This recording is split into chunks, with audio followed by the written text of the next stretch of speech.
The Kremlin promised a 3-day special military operation, one that'd be victorious. However, they are now stuck in a 4-year siege that has become the worst quagmire of Vladimir Putin's 2.5 decades in the Kremlin. We see at this point that there is no clean exit, but Vladimir Putin cannot leave without a victory, but he cannot stay without bankruptcy. Every morning, the regime wakes up poor, weaker, and with fewer soldiers than the day before. A frozen front isn't just a stalemate, it is a graveyard of the credibility of a regime that risked too much and has now lost it all. Now, of course, a win on the battlefield could help turn the tides, but victory eludes the Russians. To survive, Moscow today is begging its allies for assistance, for cash, and for shells. But that's clearly not a strategy for victory. That is a liquidation sale. The bill has finally arrived to Moscow. But due to the trap that Russia has set for itself, we can be sure that things are going to end badly. Because at this point, that trap is about to slam shut. My name is Dr. Jason Smart. I'm a Kiev Post special correspondent and national security advisor. I've spent 20 years studying the Putin regime and the dictator allies that it has. If you want to see what's really transpiring in global events, please help us to also reach 275,000 subscribers by subscribing now and consider becoming a channel member. Thank you. So the loudest sound today inside the Kremlin is undoubtedly the ticking clock. Each beat lays bare how the situation for Russia is worsening. We see that Russians today are suffering. They cannot support the economy that their government has gotten them into. And it exposes how the Russian central bank is fighting a losing war against its own currency. Meanwhile, we see that the defense sector is cannibalizing every other industry to feed the front. They are burning the furniture to heat the house. And when the pool of money shrinks, the Kremlin's factions start to fight over what is left. In Moscow, shrinking money very easily turns allies into enemies. But there's something that causes even more alarm for Vladimir Putin, and that's the political pressure, which is even deadlier than the economic rot. The Slovaki, which is the security elites, are no longer unified. Intelligence reports indicate they are fighting with each other over the shrinking resources that are left. One could say that the wolves are turning on the pack. Survival has become quite the paradox, in fact, for the regime.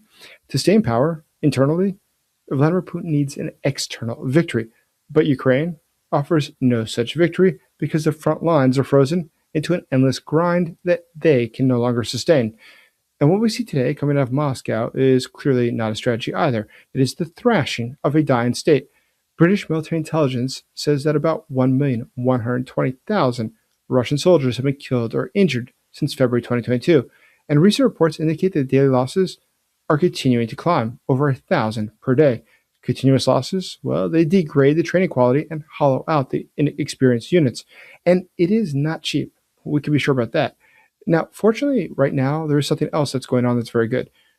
Russia's losses are far harder than Ukraine's losses, and one of the reasons for that is that the Ukrainians are fighting for their country. They're fighting their own terrain for the right thing. The Russians are aggressors. They're there for cash, and when there's not enough cash and nobody really cares about them, is it surprising it doesn't work out well? But people do care about the Ukrainian soldiers, including many of you. So thank you all who've donated for our fundraisers for them. If you haven't already, check out the first pinned comment below, the question of the day. You'll see that right now, thanks to a generous donor, all donations are being matched. And this is my birthday fundraiser, so please do donate. We really hope to help the Ukrainian soldiers get the gift of life so they come home alive. Thank you. So due to the high interest rates within Russia, we see that refinancing has become expensive. So weak firms today, they're running out of cash, which is why we now see the effects of that. We see the layoffs, the wage freezes, the closures that are following because credit is not available. Now, Russia claims that their economy is doing fine. However, prices rose by over 2% just in the first 2 weeks of this year. Now, if that pace were to hold for 12 months, that would work out to be about 39% inflation. And some areas of the country are now reporting that cucumbers are more expensive than meat, which is usually not the way that things work in market economies. It's a sign that there's some serious internal problems. The planned 2026 budget for Russia was supposed to have about $207 billion just for military and defense. Keep in mind that's out of a total budget of about $550 billion.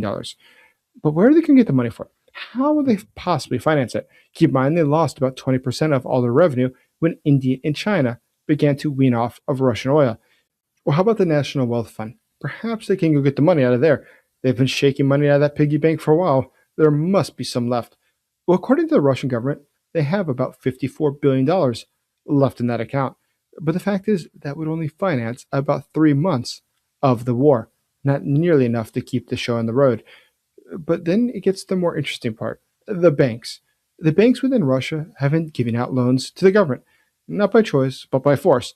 And those loans were to do things like to build the military industrial complex. But the problem is that the government doesn't pay them back. And that's why today is it surprising that Moscow credit bank's non-performing loans are about 28% of its loan book. That means that more than 1 in 4 loans are impaired. That is a crisis for a bank. In comparison, about 1.5% of American banks' loans are past due. A 28% bad loan share is about 18.7 times worse than the US baseline.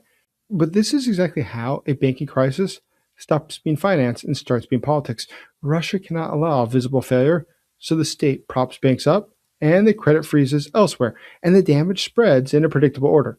Credit lines vanish, payrolls shrink, and small firms fail. And then we see that the regional budgets begin to crack. High rates then amplify this loop. Refinancing fails, delinquencies rise, and the banks tighten again. Russia today, however, does not admit that it has a problem, despite the fact that its toxic loans are 1,767% higher than the United States and about 1,300% higher than Europe's. Moscow tries to play it cool. In contrast, if this were to happen in Western banks, it would be a very different scenario. In the United States, it would trigger stress test, emergency supervisory actions, and a capital plan within days. Banks would be forced to raise capital, sell assets, cut lending, or merge just to survive. Failing institutions would be put under FDIC resolution, and with the management itself, it would be removed. Losses would be imposed on the shareholders. Deposits would be protected up to the insured amounts, while the bank itself could be seized over a weekend. However, within Russia, they don't do that. Within Russia, they try to deny that there's a problem. They're not looking out for the interest of the bank or for the people that have their money there. They're looking out for the needs for cash today. So imagine when your best strategy is to empty out your banks, to empty out people's savings. And that's paying for the war today, because that is how Russia pays for the war. That definitely opens the door for big problems in the time to come. Imagine that. This is Russia's great strategy, to take so much money out of the banks that they're no longer solvent.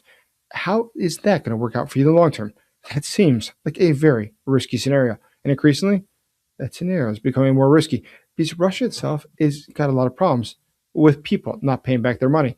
Vladimir Putin had always thought that he would have a global system, that no matter what happened after starting the war with Ukraine, he would always have safe passage. He was counting on his allies. He had a lot of them. He had countries like Iran. He was sure that they would be his pipeline for drones. But instead, today, we say Tehran is suffering. The protests there have not stopped. Every day, the government is turning out the internet, and those blackouts are costing them about $37 million today.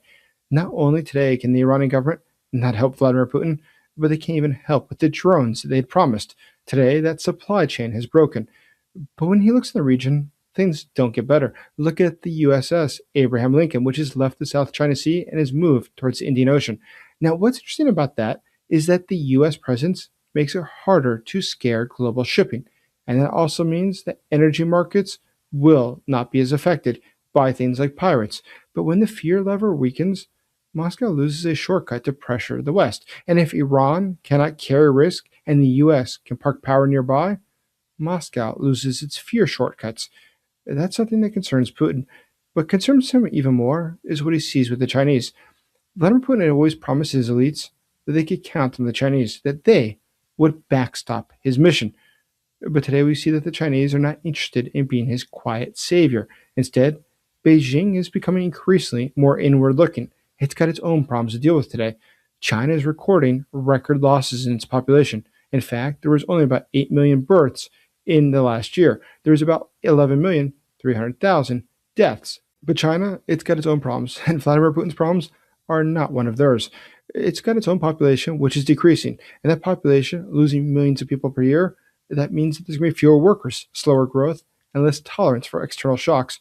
But Beijing also needs to prioritize domestic stability. And today, it has to demand harder terms from partners like Russia. Beijing is clearly not a lifeboat, but it is a price tag. Today, we see that Russia has very few partners, very few chances to work with others. And that's why today the situation is so bad. It can no longer count on Syria, or Iran, or Venezuela, or even China. They all have their hands full. Look at Xi himself, who has just fired the senior military elites inside of China. Watching these investigations is going to be very interesting. Where that takes the Chinese government is going to be fascinating. But for Vladimir Putin, that's not what he needs right now. He does not need to hear about a leadership that is being put into jail. He needs to find solutions for his problems. His problems are compounding as the pressure increases, and all of this is concentrating risk inside of the Kremlin. Now, Moscow tries to widen distractions and to dilute the Western focus, but Ukraine keeps imposing cost without delivering a decisive outcome for Russia, and that turns the war to Putin's largest strategic error and a persistent drain on the regime's capacities. And as capacity shrinks, Vladimir Putin's ability to maintain control within his own country continues to worsen. For Vladimir Putin, the situation is bad, but it's leading him to do some very unexpected things. That's why you should check out the video later this week, and it will surprise you about how the Putin regime is now reacting back inside of Moscow. There's a lot going on right now inside of Russia that people simply don't understand. But the more you see, the more the puzzle pieces will come together. Please check out this video now, and you'll see what I'm talking about. As always, thank you for supporting Ukraine.